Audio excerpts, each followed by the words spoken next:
Budget 100 साल की भयंकर आपदा के 100 साल की विकास का नया विश्वास लेकर आया है। ये बजट अर्थव्यवस्था को मजबूती देने के साथ ही सामान्य मानवी के लिए अनेक नए अवसर बनाएगा। ये बजट मोर इंफ्रास्ट्रक्चर, मोर इन्वेस्टमेंट, मोर ग्रोथ और मोर जॉब्स की नई संभावनाओं से भरा हुआ है। और एक नया क्षेत्र और खुला है और वो है ग्रीन जॉब्स का। ये बजट तत्कालीन आवश्यकताओं का भी समाधान करता है और देश के युवाओं के उज्जवल भविष्य को भी सुनिश्चित करता है। ये पिछले कुछ घंटों से देख रहा हूं जिस प्रकार से इस बजट का हर क्षेत्र में स्वागत हुआ है, सामान्य मानवी की जो सकारात्मक प्रतिक्रिया आई है उसने जनता जनार्दन की सेवा का हमारा उत्साह अनेक गुना बढ़ा दिया है। जीवन के हर क्षेत्र में आधुनिकता आए, टेक्नोलॉजी आए, जैसे किसान ड्रोन हो, वंदे भारत ट्रेन हो, डिजिटल करेंसी हो, बैंकिंग के क्षेत्र में डिजिटल यूनिट्स हो, 5G सर्विसेज का रोल आउट हो, नेशनल हेल्थ के लिए डिजिटल इकोसिस्टम हो। इनका लाभ हमारे युवा, हमारे मध्यम वर्ग, गरीब, दलित, पिछड़े, ये सभी वर्गों को मिलेगा।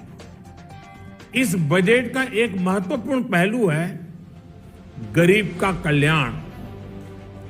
हर गरीब के पास पक्का घर हो, नल से जल आता हो, उसके पास शौचालय हो, गैस की सुविधा हो, इन सभी पर विशेष ध्यान दिया गया है। इसके साथ ही आधुनिक इंटरनेट कनेक्टिविटी पर भी उतना ही जोर है।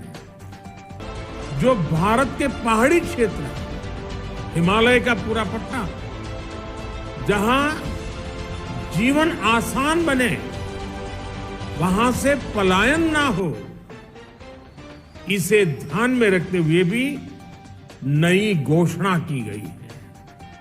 हिमाचल, उत्तराखंड, जम्मू कश्मीर, नॉर्थ ईस्ट ऐसे क्षेत्रों के लिए पहली बार देश में पर्वतमाला योजना शुरू की जा रही है। ये योजना पहाड़ों पर ट्रांसपोर्टेशन और कनेक्टिविटी की आधुनिक व्यवस्था का निर्माण करेगी और इससे हमारे देश के जो सीमावर्ती गांव है, बॉर्डर के गांव है, जिसका वाइब्रेंट होना जरूरी है, जो देश की सिक्योरिटी के लिए भी आवश्यकता है, उसको भी बहुत बड़ी ताकत मिलेगी। भारत के कोटि कोटि जनों की आस्था मां गंगा की सफाई के साथ साथ किसानों के कल्याण के लिए एक महत्वपूर्ण कदम उठाया गया है। उत्तराखंड, उत्तर प्रदेश, झारखंड, बिहार, पश्चिम बंगाल, इन राज्यों में गंगा किनारे नेचुरल फार्मिंग को प्रोत्साहन दिया जाएगा।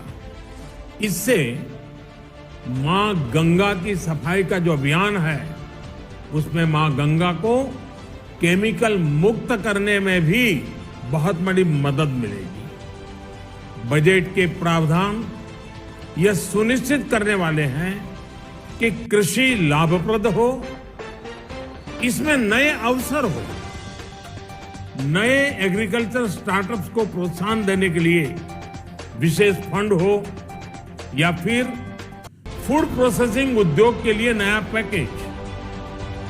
इससे किसानों की आय बढ़ाने में बहुत मदद मिलेगी। एमएसपी खरीद के माध्यम से किसानों के खाते में 2.25 लाख करोड़ रुपए से भी ज्यादा सीधे ट्रांसफर किए जा रहे हैं।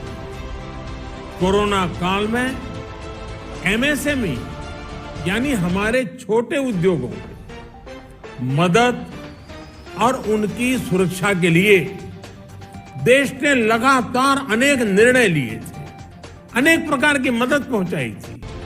इस बजट में क्रेडिट गारंटी में रिकॉर्ड वृद्धि के साथ ही कई नई योजनाओं का ऐलान किया गया है। डिफेंस के कैपिटल बजट का 68% डोमेस्टिक इंडस्ट्री को रिजर्व करने का भी बड़ा लाभ भारत के एमएसएमई सेक्टर को मिलेगा। ये आत्मनिर्भरता की तरफ बहुत बड़ा मजबूत कदम है। 7.5 लाख करोड़ रुपए के पब्लिक इन्वेस्टमेंट से अर्थव्यवस्था को नई गति के साथ ही छोटे और अन्य उद्योगों के लिए नए अवसर भी बनेंगे। मैं वित्त मंत्री निर्मला जी और उनकी पूरी टीम को इस पीपल फ्रेंडली और प्रोग्रेसिव बजट के लिए बहुत बहुत बधाई देता हूं। कल भारतीय जनता पार्टी ने मुझे सुबह 11 बजे बजट और आत्मनिर्भर भारत विषय पर बात करने के लिए निमंत्रित किया है। कल 11 बजे मैं बजट के इस विषय पर विस्तार से बात करूंगा। आज इतना काफी है। बहुत बहुत धन्यवाद।